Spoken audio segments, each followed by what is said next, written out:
सजनों ते वेलियो मियां मोहम्मद बख्श साहब क्या खूब लिखते ने, जिस यारी विच लालच होवे ओ कदे नी तोड़ चढ़दी,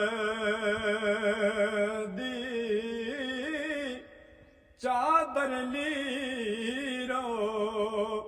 लीर मुहम्मद जो कंडियां नाल अड़दी, बेनसलां दी यारी कोल तौबा लख लख वारी, चंगा होया लड़ नेड़े छुटिया, किते उमर नी गुज़री सारी, चंगी मंदी सजना कोल सैवारी हो जांदी, पर यार यारां दा